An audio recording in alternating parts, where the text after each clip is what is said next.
Happy St. Patrick's Day, America.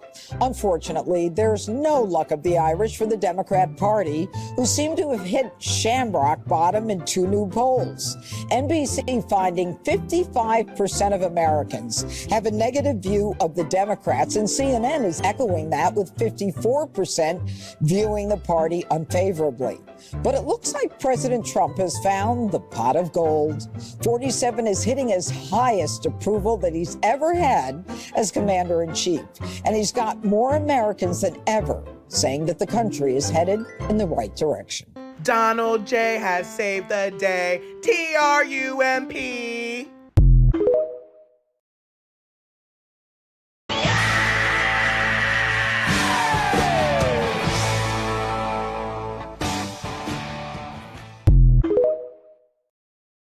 In that Washington Post report, there's a senior national security official who said that there was constant pressure from the Obama White House to produce figures showing the troop surge was working, and I'm quoting from the report here, despite hard evidence to the contrary. I'm the guy from the beginning who argued that it was a big, big mistake to surge forces to Afghanistan, period. The fact of the matter is, my greatest concern here is that this will undermine what we need to do. And that is, we should be surging forces into Afghanistan. I called for that 4 years ago, 3 years ago, 2 years ago, and now. I'm the guy from the beginning who argued that it was a big, big mistake to surge forces to Afghanistan. We should be surging forces into Afghanistan. I opposed the surge in the first place. Number one, I didn't think we should have even the troops we sent there. Number, it's all been made public now. If we surge troops anywhere, it should be in Afghanistan. That it was a big, big mistake to surge forces to Afghanistan, period. We should not have done it. And I argued against it constantly. And look, if Afghanistan falls... But then don't you bear some responsibility for the outcome if the Taliban ends up back in control and women end up losing the rights? No, I don't. Do I bear responsibility? Zero responsibility. No, look, Joe Biden's been very consistent in Afghanistan since I first started working with him. So I think it is right to get our troops out of Syria. And let me add, I think it's right to get our troops out of Afghanistan. Everybody who keeps saying, no, no, no, we can't do that in the defense establishment needs to explain what they think winning in those wars look like. I'm also working tirelessly to end the savage conflict in Ukraine. Millions of Ukrainians and Russians have been needlessly killed or wounded in this horrific and brutal conflict with no end in sight. Lots of different problems in Afghanistan, and what seems to be the answer from the foreign policy establishment, stay forever. That is not a policy. We can't do that. The United States has sent hundreds of billions of dollars to support Ukraine's defense. With no security, with no anything. Do you want to keep it going for another 5 years? Stay forever. That is not a policy. We can't do that. Look, it is important that we do what we can to support Ukraine. Do you want to keep it going for another 5 years?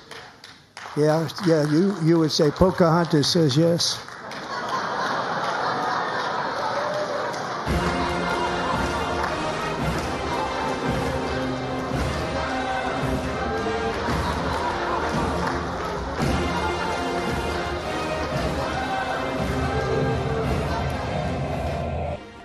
No one's challenging her good fortune or her ethnic background. Are you part Indian? Yes.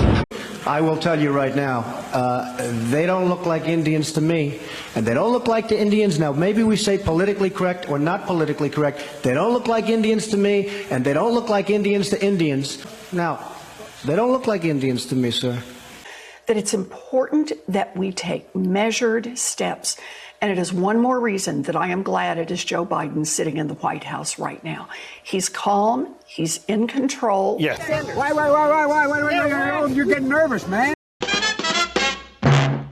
And he's keeping us together with our allies and not unnecessarily, rashly triggering a response from Putin that could devastate the entire world. You're hearing a lot of Republicans who are outraged over President Biden's handling of the exit, especially in the so-called Freedom Caucus. Yet they support the former guy, the one who set all of this in motion in the first place. The hypocrisy is off the charts, and it is sickening. We keep hearing President Biden blame former President Donald Trump for this absolute debacle of a disaster in Afghanistan, and it is not Donald Trump's fault. I would say that if I was an anchor on CNN or MSNBC. You want to know why? As Joe Biden said, when you're the president, the buck stops with you. We've long said President Biden is to blame for the botched withdrawal in Afghanistan. Now the State Department agrees. A new report is condemning the commander-in-chief's decision during the withdrawal. But if you ask Biden, he insists he's done a good job. The GOP going after the president for carrying out the deal the former guy cut in the first place. So we like facts here.